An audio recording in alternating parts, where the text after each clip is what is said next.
Hi guys, still wearing my grotty old tea cozy hat. I tend to make videos 3 or 4 at a time, so it's 8 o'clock on Sunday morning just before Christmas, and my sleep cycle is so screwed. I've been going to bed at 6 in the morning all week, and I've tried to knock myself round. So I went to bed at kind of midnight last night, and I've been up since 6. Bored, so I'm finally making the videos I've been meaning to make all week.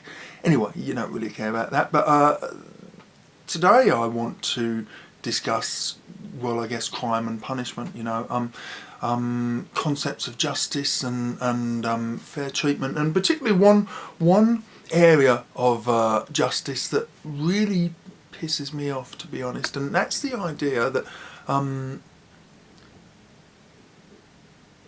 an accidental crime that results in, well, whatever it results in, it doesn't matter, that if the consequences are more severe, the penalty should be more severe. And I've never understood that, that I'm thinking in particular of a guy in the UK who fell asleep at the wheel of his car, and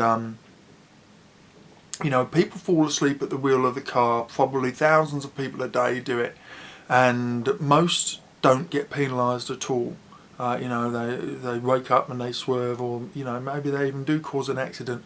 But the point is that they get no penalty for that whatsoever. They're just lucky, and then the very few fall asleep at the wheel and it causes a minor accident, or they drive their car off the road, and they might get there's not really a big investigation into what happened. They just say they swerved to avoid something or whatever, and then they let off.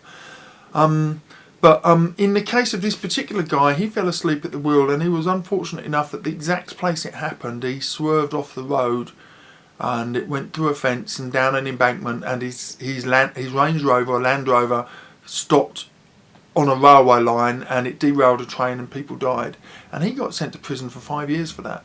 And I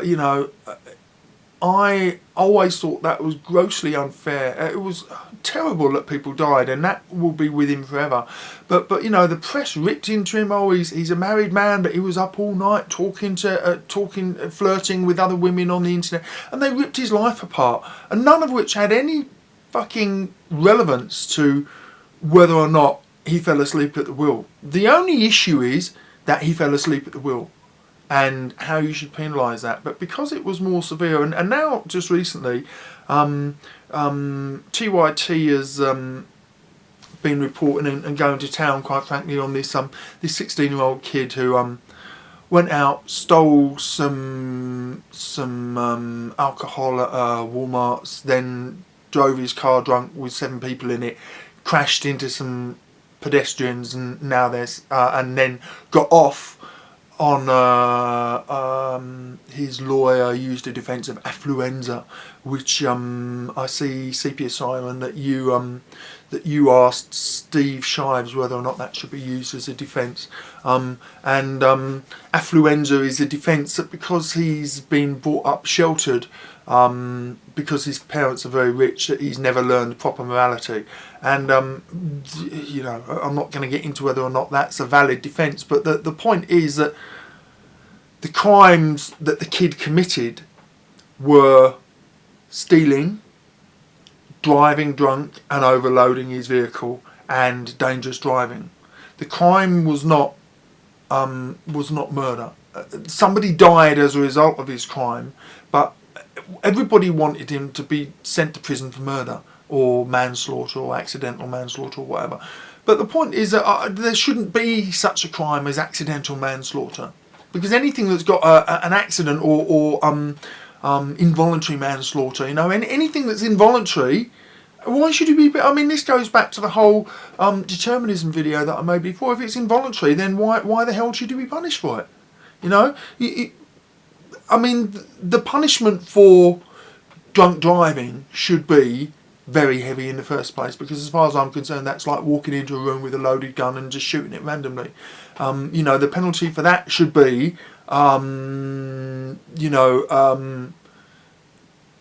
I guess some kind of reckless endangerment or something like that, and leading to possible death, and that should be a 5 or 10 year prison sentence. You shouldn't have to take each crime and do a case by case basis. It seems just grossly unfair to me that two people could do exactly the same action, but because of the stretch of road one person's on when it happens, or the people who are around or whatever, then that person gets 10 years for it and the other person gets let off. That seems to me to be no justice whatsoever. But there seems to be this idea of justice that if one person suffers at the hand of somebody, that the person who caused it should suffer an equal amount or a comparable amount,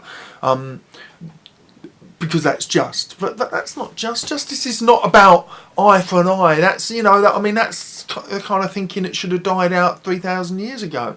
That we should be way beyond eye for an eye thinking, and quite frankly, if you think of the purpose of the penal system, which is dual, I guess, is cautionary and behaviour modifying. Well, I guess the third purpose is that it's vengeance, isn't it? And it seems to me that when you send somebody to prison or you punish them for something that's a genuine accident, well, how is that behaviour modifying? That I won't have something accidental happen to me again. How is that behaviour modifying for those who see it?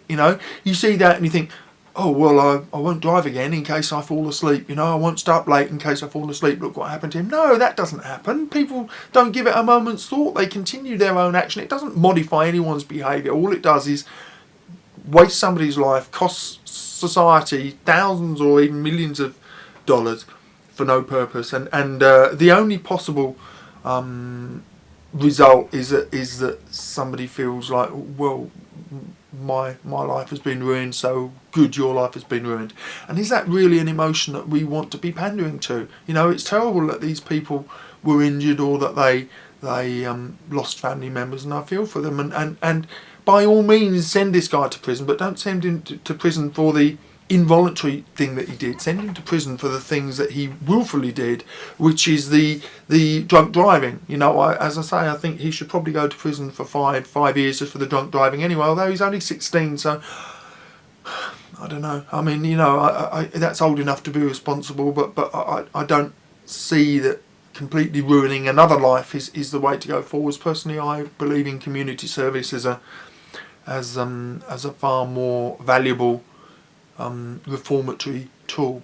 But anyway, what do you guys think? Do you think that the severity of the consequences should be a factor in determining the penalty for a crime or for an accident, or do you think that the law should recognise that even though consequences may be terrible, that each crime should be given the same penalty for the same crime? You take care. Hey guys, thanks for watching. Hope you enjoyed the video. If you did, please take the time to rate and comment, and it would mean a lot to me if you would subscribe. Thank you.